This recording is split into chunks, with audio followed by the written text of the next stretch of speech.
We're now down to our last panel for the day, and to some extent, we saved one of the best for last. How to measure our ERG success. It was the second most requested topic of interest in that early survey that AABDC did. And so I want to invite onto the stage our panelists. They're getting mic'd up right now. Longtime supporter of AABDC, Jyoti Chopra, Chief People, Inclusion, and Sustainability Officer of MGM Resorts, is our moderator. Come on up onto the podium, Jyoti. Jyoti was SVP Global Diversity, Inclusion, and HR Operations and Transformation Officer at PLC, Chief Diversity Officer and Managing Director of Global Citizenship and Sustainability for BNY Mellon, the Global Leader for Communications and PR at Deloitte Touche Tomatsu Limited, and before that, a Managing Director at Merrill, where she was my colleague. She's a member of the Diversity Advisory Council for Toyota. She serves as a Diversity and Inclusion Advisor to Spencer Stewart's Global Leadership Team and is on the Schneider National Board of Directors. And this panel is appropriately titled, Mirror, Mirror on the Wall, What's the Measure of all of this all? So, Jyoti, thank you.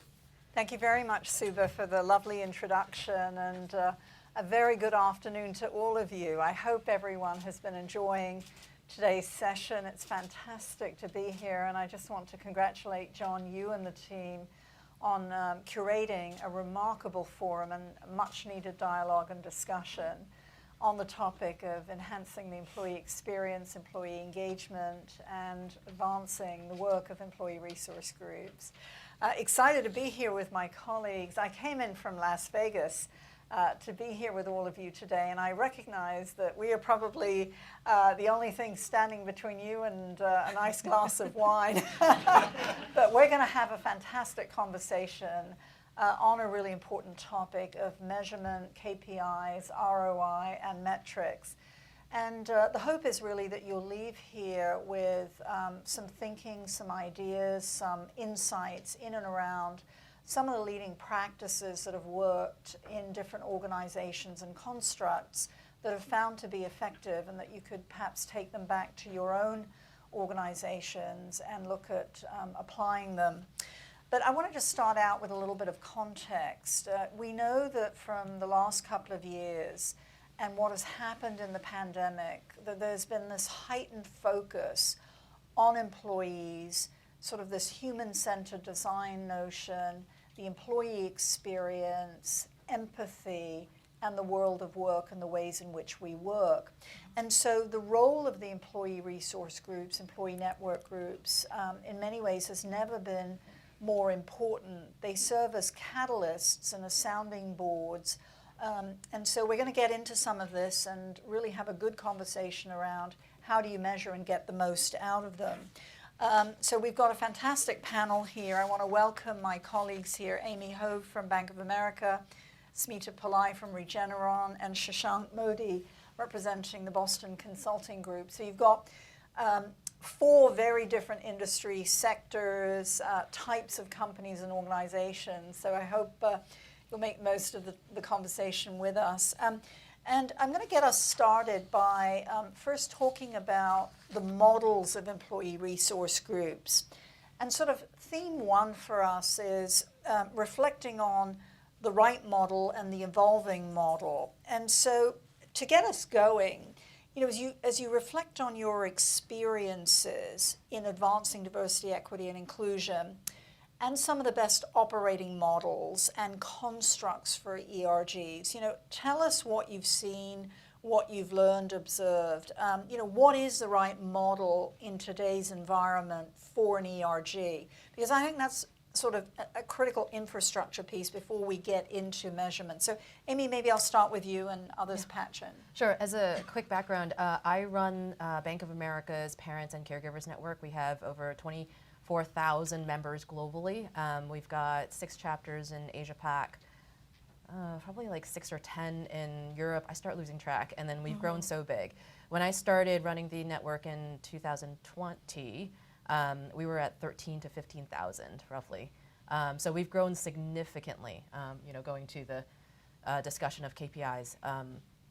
And the operating model that I think about is, I run the ERG like a business, right? And so I think first and foremost, you need to structure your operating model depending on what the business needs are, right?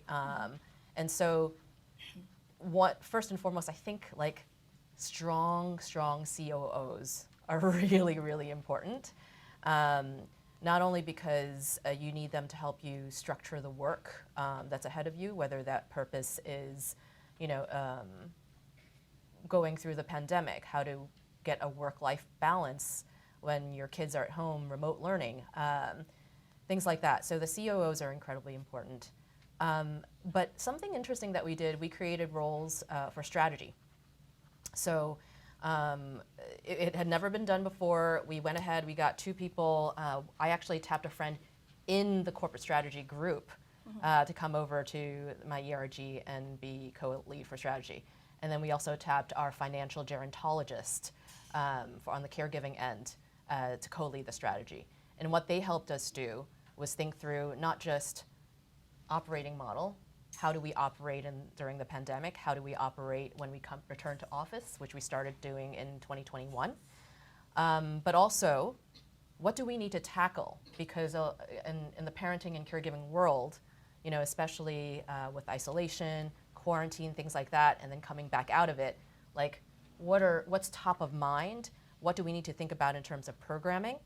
Now recently, and this is what I mean when I say you have to run your ERG like a business, just recently, like last month, we got rid of those strategy roles because it was not, in our mind, as I have 2 other co-chairs, as necessary anymore. What was necessary was we have mandates and dictates with the firm, which we'll also talk about later as you talk about kind of like integration with your overall business. We needed to focus on that. We didn't need kind of the strategy roles anymore. And we kept the leadership, we talked to them, and they wound up going into programming and COO. I also think your COO roles are important because they often tend to be a great source of succession planning. So one of my co-chairs used to be a COO for the ERG. And so she was doing such a fantastic job. When we needed more help, we elevated her to the co-chair role. And the last role, which I think is very important, are technology and reporting roles. In this day and age, and especially depending on what tools your firm has, like we have SharePoint and other resources that we can leverage to do podcasts and share recordings, things like that. We found it necessary to have technology and reporting roles to make sure everything's running smoothly, whether it's event support, whether it's reporting back to your D&I committees and leadership, whatever it might be. You need people who understand the applications, know how to work Tableau, pull reports, etc. Now, whether you put those technology roles kind of into individual functions like communications or have a centralized function, that's kind of up to you. But I think those roles are very important. Terrific. And so just building on Amy's point, Smitha, having the right infrastructure, having the right types of roles within the ERG, an operational model that builds on the business. How do you think about driving accountability specifically for the time, the resources, the work, and the outputs of the ERG? And what are some of the models that you've seen through your work? Yeah, and Amy said it well, right? You have to run it like a business, but a business does not necessarily always run on just strategy, right? You've got to have what I call the combination of head, heart, and guts. And that is something that really need to be aligned with your ERG and how you're running the ERG. What I've realized through my experience, Jyoti, in now leading diversity efforts in multiple companies, multiple sectors, is that diversity officers or diversity teams come in with these transformative strategies, right? They come up with we're going to change the space, we're going to really evolve this. They come up with these grand plans, but often their teams are very small, their budgets are very small. So, and that's the reality, right? But to reach that big vision and that North Star, you need to get the groundswell of energy, and that's where ERGs come in. So I think back to your question about accountability and giving credit where it is deserved and giving back to the ERGs, a huge onus of that depends on the diversity team, whether it's the diversity officer or the entire team. And three things, right, to build accountability in the system. One is focus and strategy. So the ERGs, whichever phase you are in your company, or if you're just starting an ERG, or the ERGs have existed for 10, 20, 30 years. I worked in companies where the oldest ERG was 40 years old. And now I work for a company that the company is 35 years old, right? So just in context. ERGs need to have the focus, and the strategy needs to be aligned with the DEI strategy. Right? It cannot be, it's great to have parties, it's great to have cultural connections, it's fantastic. That's the heart, right? As I said about the head, heart, and guts. But when it comes to strategy, it needs to be aligned with the DEI strategy of the company. That's the only way the senior leadership can take attention, pay focus, and pay attention to where is this ERG going? How are they contributing to the business? The second element of it is sponsorship. I think executive sponsorship plays an immensely important role in the success of ERGs. And again, the DEI teams plays a very critical role in connecting ERGs with the right sponsors. And if I could use an analogy, it's kind of like the Indian matchmaking, right? It's like you kind of figure it out. It's like, okay, maybe this sponsor, maybe this group. And by the way, the sponsor does not need to belong or identify as that person from the ERG. But the sponsor does need to be a very strong ally, and the sponsor does need to have a seat at the table. So when something happens about LGBTQ rights, the sponsor may be a straight white man in his 50s or 60s, but if he has has a seat at the table, he's sitting there and saying, we need to sign this amicus brief, right? It's not the ERGs pushing up, it's the sponsor pulling up, right? So that's a difference. And the third thing about accountability is measuring. That again, the DEI team will and should play a very critical role in saying how many people are engaged in ERGs. How is the engagement level of people who are ERG members versus the non-ERG members? How is the retention metrics? And I think I'm speaking to the choir here. Most diversity practitioners know this.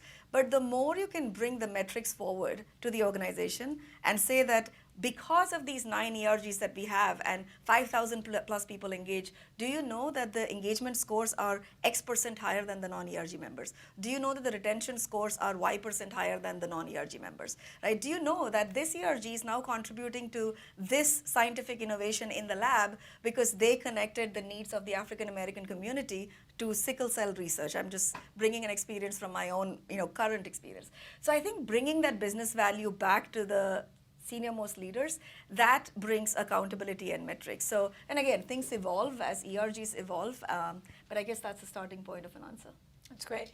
And Shashank, just building on that, before we get into the specifics of measurement and ROI, how do you bridge any potential gaps within an organization between an ERG and mainstreaming of a company's objectives or business priorities, and that tension that sometimes is there? Yeah. No, I mean, look, great question. I'm reflecting on everything that Amy and Smita, you all have said. And look, I think the scale at which BCG's ERG or Asian network exists is actually at a fundamentally smaller scale because just we have fewer people, right? So I lead the Asian network in North America. We're a group of about 2,000 people now, probably will grow to 2,005 or 3 in the next 2-ish years. The way we've thought about this whole mainstream point is there were 2 things that were pretty important in our model. Like one, ERG shouldn't live in an ivory tower, and ERG shouldn't live in an island. So what that means is don't have somebody like incredibly senior lead it, because then they lose touch with the reality on the ground, and don't have somebody who's not in the day-to-day of the core business lead it. Because then you lose touch with just what does being in the organization actually look and feel like for 80-85% of the people. So what that means is someone like me gets to do this job, right? Thank you, strategy. But I guess what I'm trying to say is the consulting business, and I guess BCG's business is such an organic business. The culture is just so, it's about 1,000 different connections, and you figure out what works and what doesn't, that anything top down was just not going to work in this setup. So just back to your point, Amy, you're solving for a set of needs for the business, but you're also responding in the context of an organization that is structured and works in a certain way. And you kind of have to form it within that context for it to be useful and actually yield results. So that's like, I guess, the one, different perspective, just given, the consulting business is just a little different. The other pretty unique thing about, our business is, and this is no surprise to anybody, we run an up or out culture, right? So the way you think about retention is actually very different in a world where you're actually keeping a pyramid in a certain shape. There is, forced transition at multiple levels. And so it's quite important to not fall into the trap of always goal seeking to an outcome, but it's very important to actually maintain, to control the inputs into the process that eventually leads to an outcome that you want in the same direction. So for example, if I look back at our retention results 2 years ago, and we think about the two different up or out levels, before partner or before that level, and you saw hey, there's a 20% higher chance for someone with an Asian background to be transitioned out of the firm, it would have been the wrong strategy to goal seek for that not to happen. But it was the right strategy to think about, hey, why was that happening? And how do you set up the right inputs such that you can influence that outcome, not tomorrow, but a year from now? That's a really good point. If I could build on that in terms of the long-term view that ERGs have to take, and often ERGs take, and not stereotyping, but often ERGs think, okay, what do we do for this quarter, for this year max, right? Whereas I think the leaders have to really take that vision to the 2 to 3 year or a 5 year, if possible, view of where can we go with this ERG in the next 5 years? Where can this company go in the next 5 years, right? And that's a very powerful kind of mission to have in mind. Yeah, that's a great bridge into sort of our second thematic track, which is really how do you arrive at the right model for measurement? And then what are those measures, both quantitatively and qualitatively? And maybe, Shashank, I'll come back to sort of your end if you want to kick that off and others weigh in. But what do you see as some of the most important measures quantitatively, qualitatively? Yeah, look, I mean, for me, the big thing is just engagement. And when I say that, I basically mean how many individuals who affiliate with or recognize themselves as part of a certain, network are actually engaged in both the give and take in that network, not just the take, but also the give. Like that's really important. The other part I mentioned was, this whole retention thing in a pyramid, but again, not goal seeking to an outcome, but always having, your finger on the pulse of just what is going on. Are there certain sections of the organization that appear to be more disadvantaged, just given the resource set available to them versus not? And maybe the third thing is around just having, individuals who are authentic to their identities in roles or in senior roles and in positions of influence. That's actually incredibly important because, when you have the new consultants and new associates who join the organization, you want them to be able to look up and see people like them doing things that matter, not sort of relegated to the side and doing, a couple of things that, yes, might look great on a resume, but don't really contribute to where the company is heading. So to me, those are the kinds of things, and we're still work in progress in terms of, what they actually mean in terms of actual numbers we measure and so on and so forth. But when I have conversations with our chief diversity officer or, HR on sort of how to think about the Asian network, those are the sorts of things that we have discussions about. Terrific. Amy? I'll respond to his engagement point first.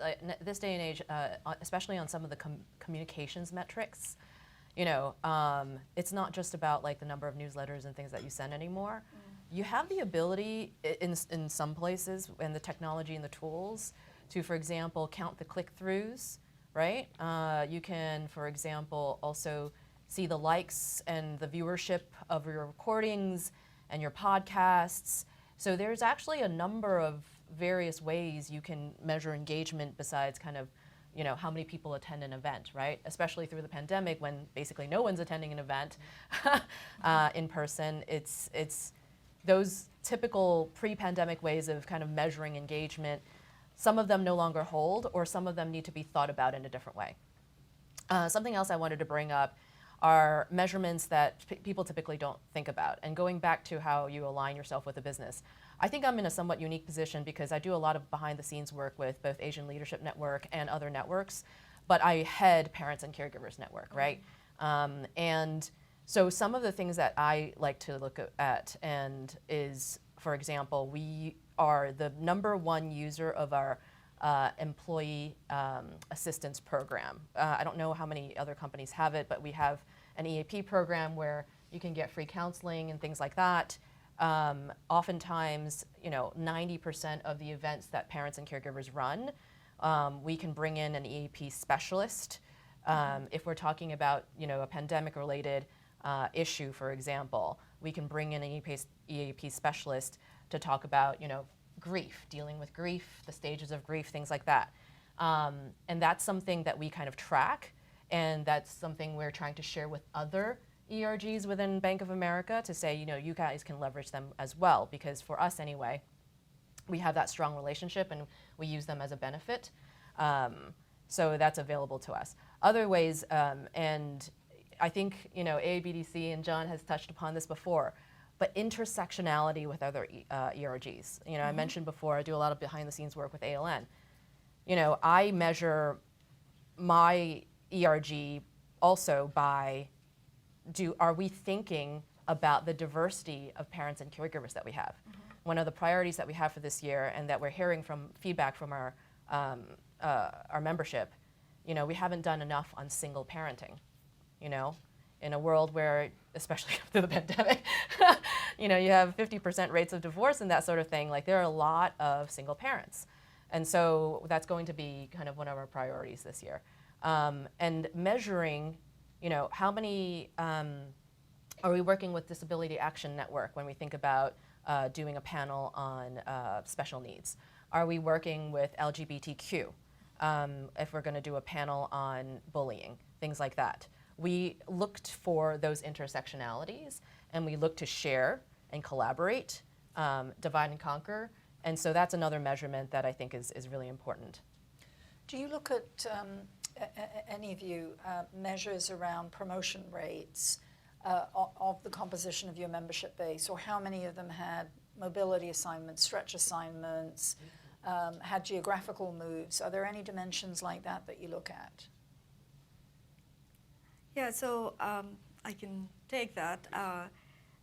Again, it depends on how mature the organization is and how mature the ERG system is, right? So if the ERGs have existed for 30 years, you can only imagine the discussion around diversity has probably existed there about that much time, right? So the systems are evolved enough to track those things. So I've worked in organizations where we have looked at, if we have the top, say, 20 leaders across different ERGs, how many of them are staying in the same role for a certain number of years? What's the movement trajectory? What is the promotability criteria? What is the retention criteria? So we've looked at that in some of the companies I've worked with.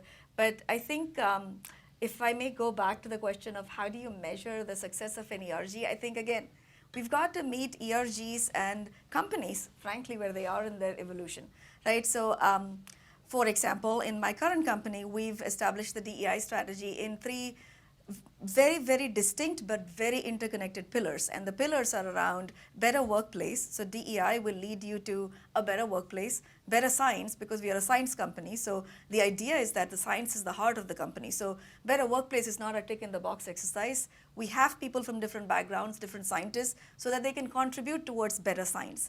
And if the pandemic has shown us anything, it's that if we do good science, we will leave a better world behind. So the 3rd pillar is around better world, right? So the 3 pillars are very distinct but interconnected. And when we look at ERGs, as our ERGs have come up, I am incredibly proud to say that some ERGs have really put their foot down and said that, we don't want anything to do with better world. We really just want to focus on our people. Better workplace, that's it. We just want to your point about how many people are getting promoted.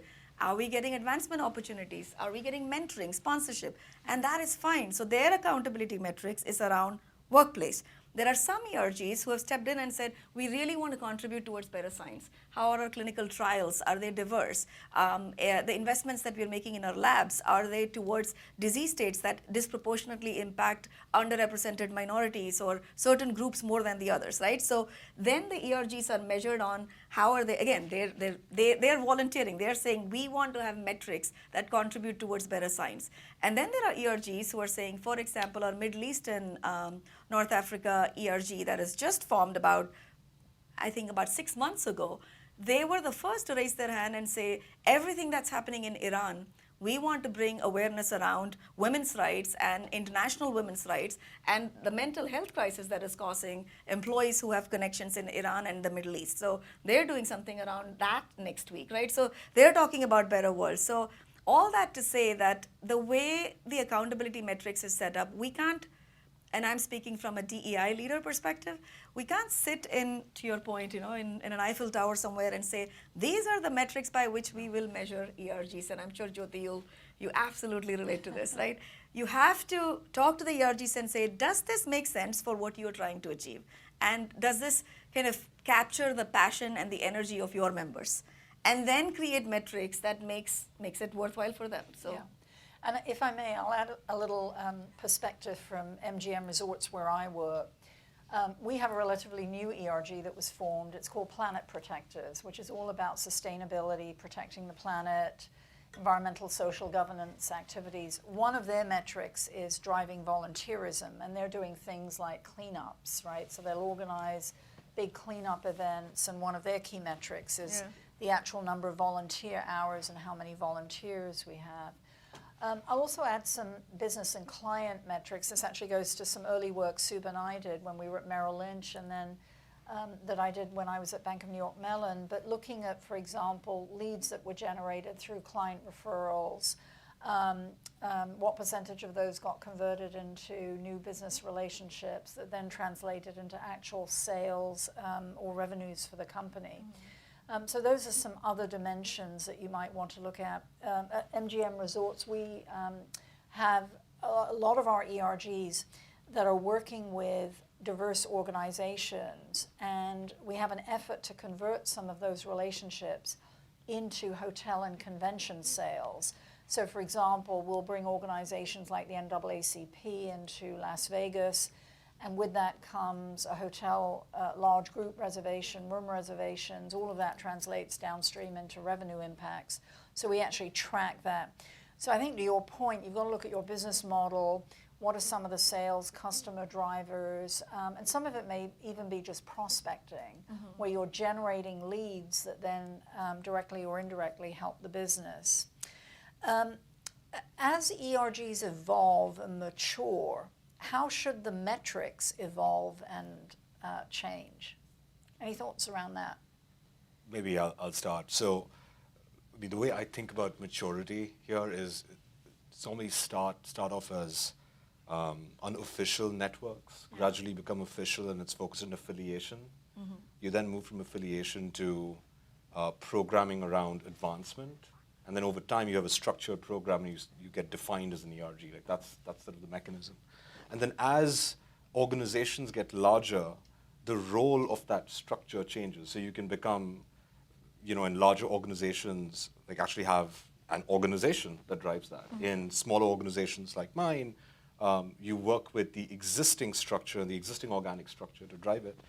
But for me, like the most important thing that I've seen happen as ERGs mature is their ability to change traditional definitions of success. So let me explain what I mean by that. So if I go back to 10 years ago, 12 years ago, and we run these things called these career development committee cycles where there are a bunch of advisors and we all discuss individuals and we talk about what the last 6 months of performance look like. We plot them on a standard 2x2, right? Performance and a potential matrix. And then based on that, it's consultant speak. There you go. And based on that, you sort of figure out, well, what do you want to, what's next for the individual?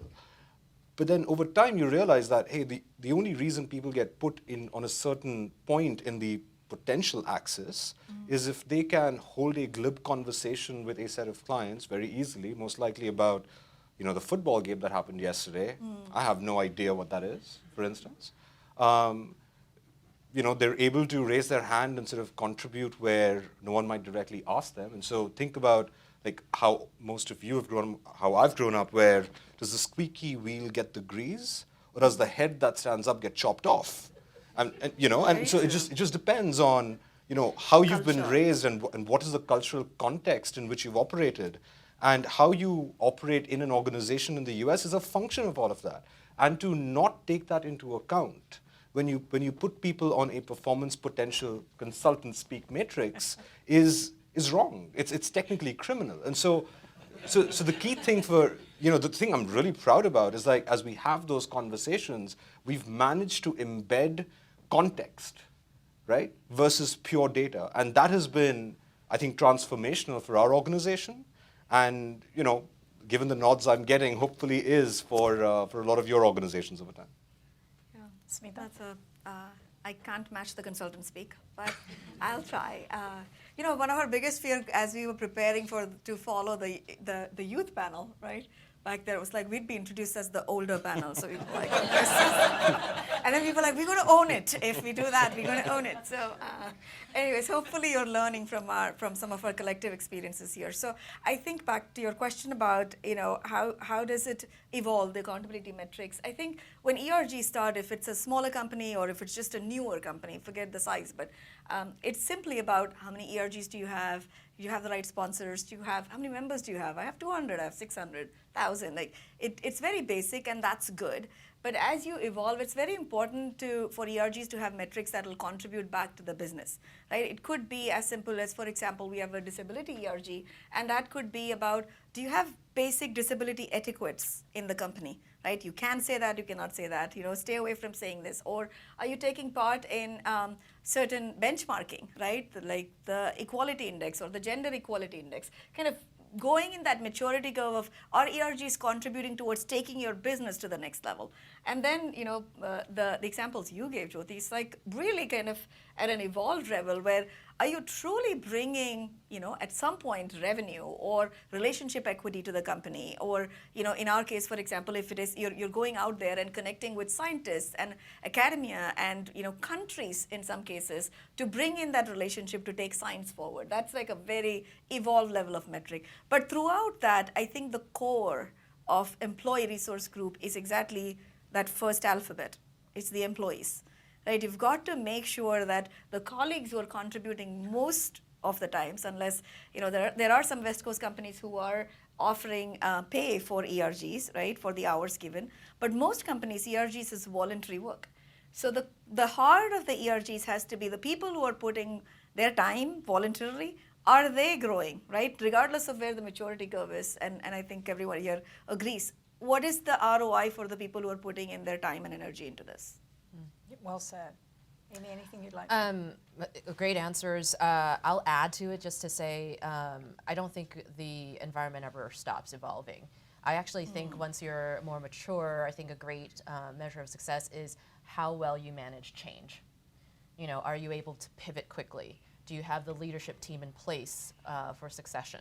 Do you have people in place who can manage that change very quickly and then cascade it and message it appropriately? Because, for example, we have been talking about integrating with businesses, right?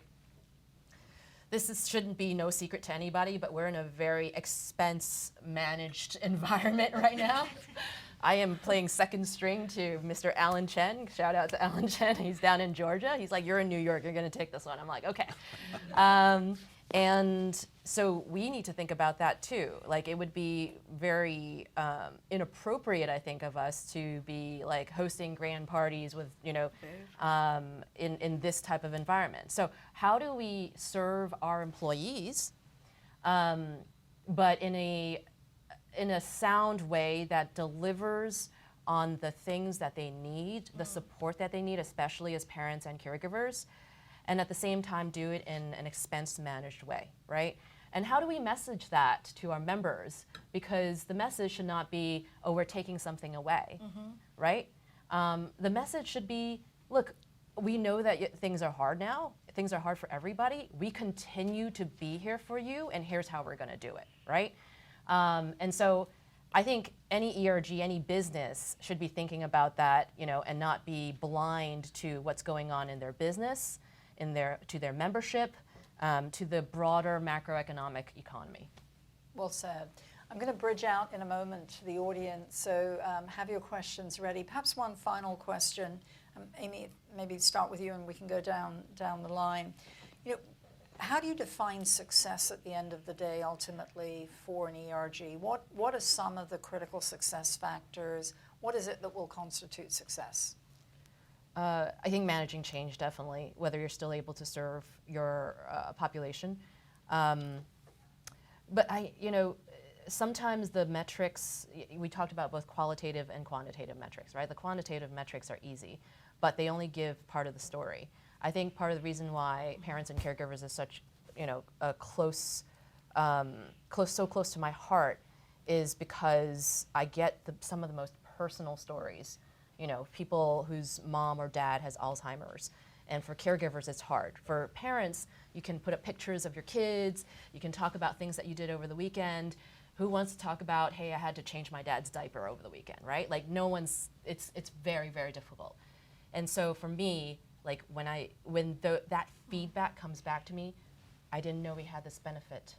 It saved me, I got respite care through EAP, and I'm just so grateful. And people just like tearing up. Like some of that feedback to me is like the greatest kind of success I feel, like literally feel, versus like a number. Yeah, I think I 100% agree Yeah. with you, and you said it so well that numbers can only say so much. It really is the stories and the emotions, and at the end of the day, like you said, it is about people feeling like there is a support system, right? And it's not this exclusive support system for just these people, but it's this allyship. And I think someone on the previous panel said, is it an overused term? But it is the allyship that you realize that you have when you create the space for people to open up and say, I am struggling, right? Number one, ERGs do create an incredible amount of psychological safety for people to know that, I can say that I'm struggling and not be labeled as this thing or this person, right? And then when you open up, and it's powerful how many people surround you with love and care, and that the just the support system that you need. I mean, all of us spend 8 hours if you're lucky. I mean, at least 10 hours at work every day, right? So to know that there are people around who genuinely care for you and what you're going through in your personal life, I think that tops any other quantitative metrics. We can send this out to whoever is interested, the quantitative metrics, but you said it so well. It is that sense of belonging that the ERGs build that is invaluable. It's very well said. Shashank? I mean, it's going to be hard to top that. But, as much as it annoys me that we can't just focus on the quantitative, because I work with data for a living, I cannot agree more. I think it's about the E in ERG, and as long as, people can come and say, hey, you guys had my back, I'll be happy, and to me, that's success. That's awesome. So with that, happy to open it up to all of you, and thank you for hanging in there. I know it's been a really robust day, but happy to take questions for the panelists. Let's start here, and then we'll go to the back. I'm a student at Columbia University, and usually when I join the event, I saw the most of speakers, they are men. But for today, I think 3 or 4 people will be women for each session. So as definition, women or the Asian people always defined as a minority. So it's definition, but I'm not I mean that. But my question is, what do you think? Sometimes we can use the definition of minority to be a great weapon or a great way to become your advantage. Do you have some advice to that? So what's from anyone? I used to be in sales, and it was really hard. They would talk about golf, and I had no idea what they were talking about. And ironically, after I became a parent, I found common ground with a lot of other people. I think we are more alike than you would imagine. I'm going to steal a quote from one of our executive sponsors. Go for it. I'm not different from you, I'm different like you.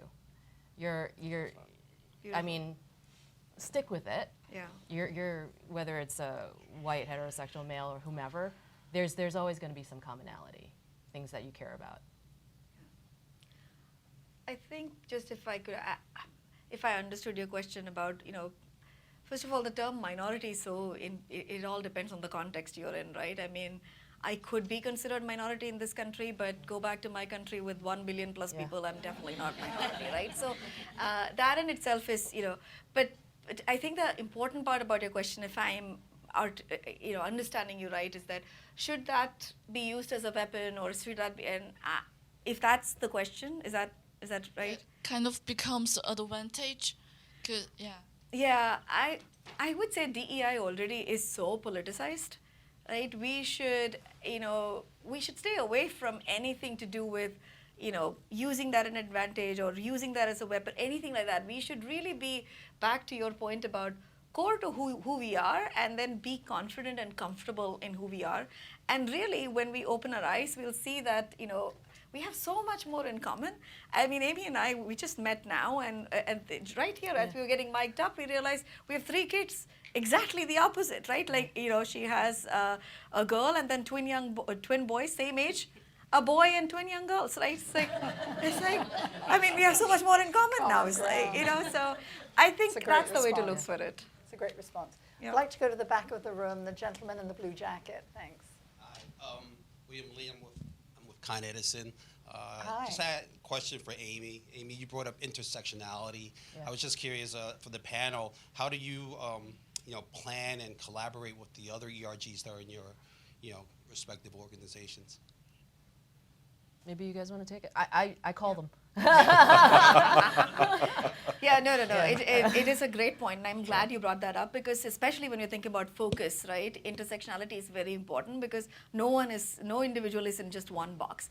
So yes, we do call on ERGs. That's where again the central team kind of can say, hey, you're planning something for, so for example, if the Iran Inclusion Cafe, what is happening in Iran right now, next week as we're putting together an Inclusion Cafe, we know that it's not just about what's happening in the Middle East, it's about women's rights, so the women's group is involved.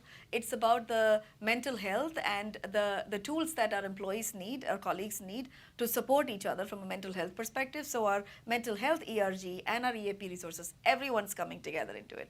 So we kind of make that connection to say that, do you see that? And then it's only a matter of the first few times, and after that, at least what I've seen is that the ERGs just talk to each other and say, let's do this together, right? LGBTQ group, if they do something, they bring in the WISER, which is our women's group. They bring in our Black ERG group, because then you're talking about, both communities having similar issues. So yeah, that works out. Let's go here to the back of the room, and then I'll come back up to the front. Hi, Jyoti. Very happy to see you here. Oh, it's great to be This is back. Patty Chu from Morgan Stanley, but I work at BNY Mellon for a long time when you were the diversity inclusion officer there. So thank you for your support at the time. And I think if any of the audience here, yours executive sponsor did not do good a job, ask them to talk to Jyoti. It's great to see you, Patty. So- Thank you. So I have question for Jyoti first, and then we'll have question for the panelists. So Jyoti, I want to ask you, because you have been into different areas of industries, right? So you have been working at financial services company, and then you also work at the education, and now gaming, entertainment. So are these companies actually doing the DEI separate, differently, because they're in different industry, they have different goals, and they have different targeting clients, for example. So what is your experience on that? Yeah, thank you, Patty. Great question, and so great to see you and be reunited with many, many old friends here. It is different by industry and sector, and I think the differences really are around the approaches. So, for example, when I was at Bank of New York Mellon, it was predominantly a B2B institution. The vast majority of clients at Bank of New York were governments, asset holders, institutions, pension funds. And so some of the work that we were doing on that front and in support of the business side and the client side were with institutions like Banco Santander, Goldman Sachs, pension funds, and others. If I look at the industry and sector that I'm in today, which is gaming, entertainment, hospitality, our customers are individuals like you that come to properties like National Harbor in Maryland, or you come to the Bellagio, and you're coming for an experience. And so it's individuals that are walking in through our doors, but also we cater to companies like Amazon Web Services that wants to have 60,000 people to come for their largest convention, or Microsoft. They're our customers. And so the approach to DE&I does vary by industry and sector and by the type of business that you're involved in and that you're engaged in. But some things are very fundamental, and that is thinking about your overall strategy, which is in line with your company and organization, and what are the priorities. Having both a people component and a business component. So you want to think about the experience and the engagement factors of the workforce, and you've really got to analyze and look at the dynamics of your workforce. I'll use MGM Resorts as an example. The majority of my workforce are hourly, and we have 3 shifts because we're in a business that is open 24/7. That might be very different in another industry and sector. And so these are some examples of commonalities and differences that do come into play, but really appreciate the question. So can I ask the panelists a question now? Yes, absolutely. Okay. So my question to panelists is that you all emphasize that ERGE is very important for employees. So what you have done, or have you done effectively to make employees like sense of a belonging and employee engagement? Maybe give some examples. So programmatic, practical things you've done. Well, because it's parents and caregivers, well, first and foremost, our ERG welcomes everybody, right? It's like there's at least one person on the leadership team who is not a parent or a caregiver, but we have very close relationships with D&I, with our human resource arm with regards to benefits. And so, there's a lot of interest there, and we always like to tell people it's like you're either going to become a caregiver, are a caregiver, or will need care. That's right. Like, you're going to be one of those categories. But one of the things that we have done is we've created, actually this goes to what Smita had said earlier, safe spaces for people. We've not only have we emphasized EAP specialists and brought EAP specialists in, but we've also created things like pods. We have a partners program where you can get one-on-one support from someone who's going through who's gone through a similar experience. So you could literally, hey, I'm dealing with a parent who has Alzheimer's. I've never dealt with this before. I want to be paired up. And it's sort of a mentorship program, but not the professional development type of mentorship program. You can get paired up with someone who's actually gone through the experience and talk to them about not just what's going on emotionally, but practically, where do I find resources, because who's paying for these bills and things like that, right? So we've brought in actually a lot of safe space type of programming, whether it's one-on-one, whether it's something we call pods that we run through our virtual network. So we've done that, and we found that to be incredibly effective for people to bring their whole selves to work when they feel, as Smita said earlier, like they're included, like people understand them, like there are people at work who care about them. Terrific. Anyone else, very briefly, and then I think we're going to turn it over to Sudha. Yeah, one point to add there. So I go back to the last question for the panel that you had, Ruchi, which is how do you define success? Having someone in the audience raise their hand and say other people should be like you is my new definition of success, clearly. The last thing I'll probably say on this whole thing is, we've actually experimented a lot with the idea of mentorship, and how do you think about, how do you make other people care about you? At the end of the day, that's actually that's a skill everybody needs to learn. and figure out somehow. And whether you do that within your network or within the ERG or outside the ERG is all sort of arena of application. And so a lot of our mentorship and guidance has been around that. And that's been actually enormously successful in all the events and all that we've done. Terrific. So with that, I'm going to bring our panel to a close, turn it over to Suba.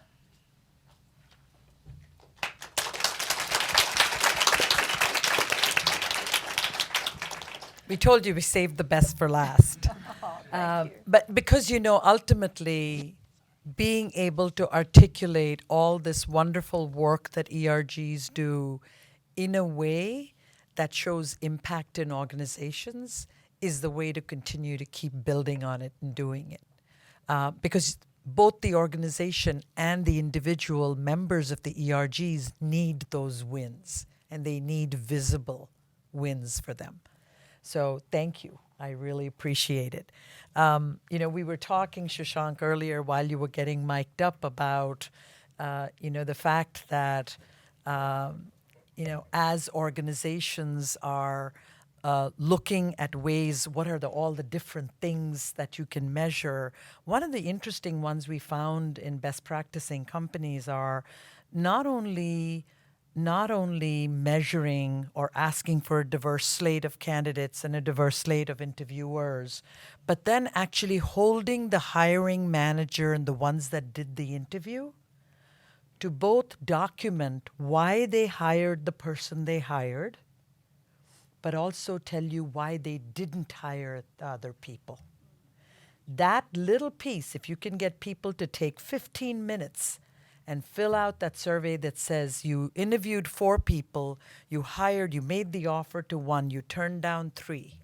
You're able to actually get people to reflect on maybe an internal bias that they may have had in that decision-making process. And having a separate ombuds function that oversees it makes it somewhat impartial. But just that exercise, it's almost like a muscle that we do not exercise enough. We say, that's great, you hired the best person for you, but you don't make them tell you why they didn't hire someone else. Because it allows you to then give feedback effectively to the people you didn't hire. And very often, underrepresented minority groups will tell you that they don't receive that feedback.